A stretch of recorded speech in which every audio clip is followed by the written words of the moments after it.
In a very peaceful area in the Danvers region in Ukraine, Mykyta lives with his pregnant wife Nastia. Both are known as the first eco-settlers in the area.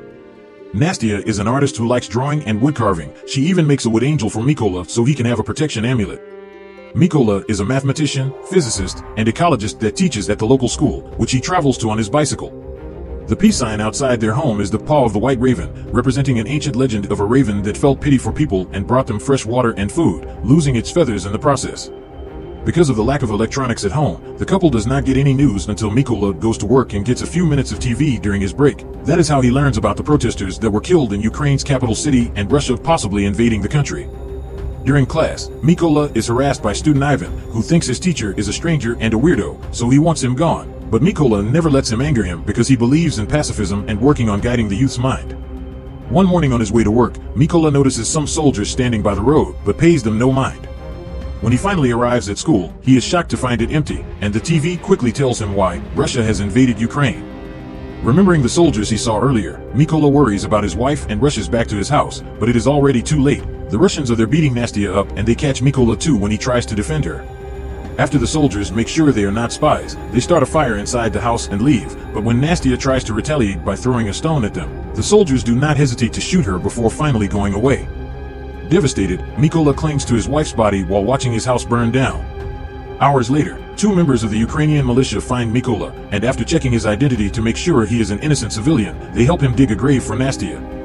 Then they take him away with them to their base, although before leaving Mykyta makes sure to take the wood angel with him as the last memory of his wife. The higher-ups at the base are not happy about the sudden arrival of a stranger because he could be a spy, but Mykyta quickly proves himself by saying he wants to join the army and drive the Russians out of their country. From then on, Mykyta is sent to a heavy training course where he must learn to exhaust his body and use firearms, two things that as a pacifist he has never done before. Disassembling and assembling weapons is particularly hard for him, and it earns him the mockery of his superiors, especially when he announces he has chosen Raven as a codename. Mykyta does not let them put him down and trains extra hard, staying up late with weapon practice and keeping the wood angel close so he never forgets his objective, getting revenge for his wife.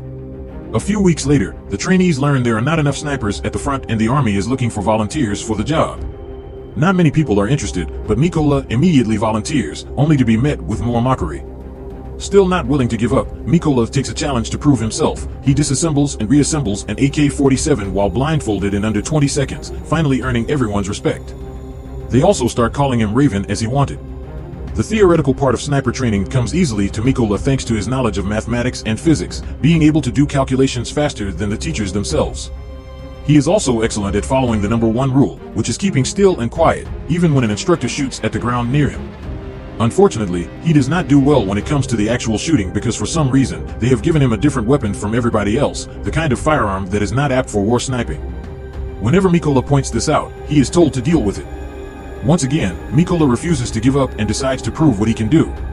The last sniper test is during the night, and the trainees must shoot as soon as a flare shot by the instructor gives them enough light around their subjects.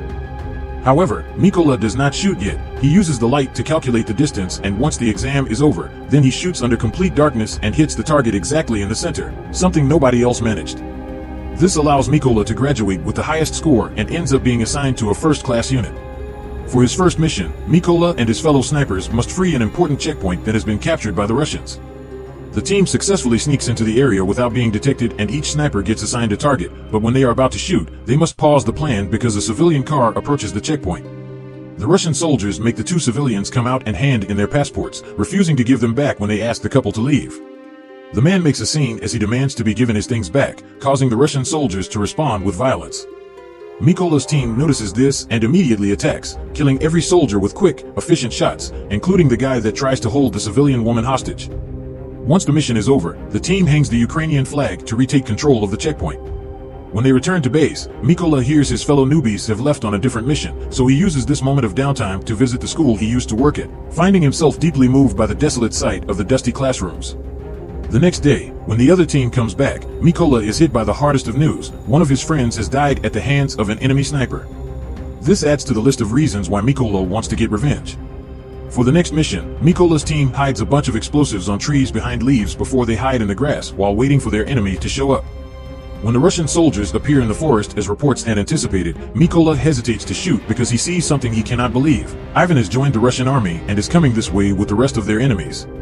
He snaps out of it when the captain orders him to shoot, and Mykyta hits the detonator, killing every Russian soldier including Ivan. When the captain asks him what was all about and hears Mykyta's explanation, he responds Ivan had made his choice. Later during a break, Mykyta and the captain bond over their memories of home. The captain carries with him a picture of his family and explains he has an agreement with his wife not to tell his daughters the nature of his job, so they think he is away on a business trip. In return, Mykyta shows him the wood angel, explaining it symbolizes his own family. A few days later, the Ukrainian forces manage to secure the trenches by the border, so the sniper team gets in position to wait for the Russian forces that are getting ready to invade this region. Always keeping the angel with him, Mykyta gets ready to do his job, but he loses his usual calmness when he notices that among the arriving Russian soldiers, he can see the man that killed his wife. Desperate for revenge, Mykyta keeps asking for permission to shoot, and the captain turns him down every time because the enemy is not in the right position yet. Eventually Mykyta gets tired of waiting and shoots, anyway, hitting the soldier but also giving away their location to a hidden enemy sniper that immediately retaliates and kills the captain. As the Russians open fire on them, Mykyta must drag the captain's body through the field while dodging every bullet and every bomb. Hours later, when Mykyta finally makes it back to the base, his superior promises there will be an investigation to find out the sniper that killed the captain, and when they finally find him, they will call Mykyta to take care of him.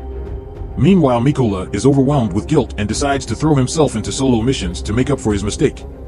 His sniper skills are still on point, and he manages to take down many Russian soldiers, but without anyone keeping him on his toes, he also gets too risky and ends up with a wounded arm caused by an enemy bullet.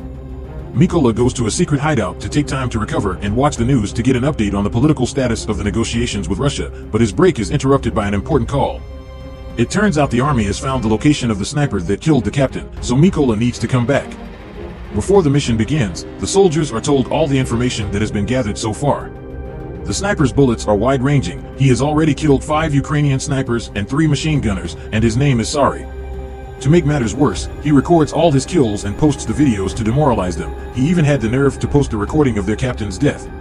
At least all these casualties have allowed them to pinpoint Sari's location, and since they cannot fill the place with mines because of a chlorine storage in the chemical plant where the enemy is hiding, they have come up with an alternate plan.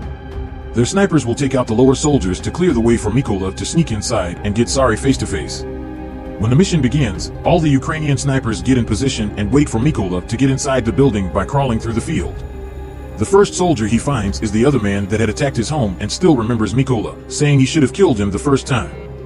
After killing him with one quick and satisfying shot, Mykyta gives his teammates the okay to attack, prompting all the Ukrainian snipers to fire at the same time and managing a sweep of the area without raising any alerts.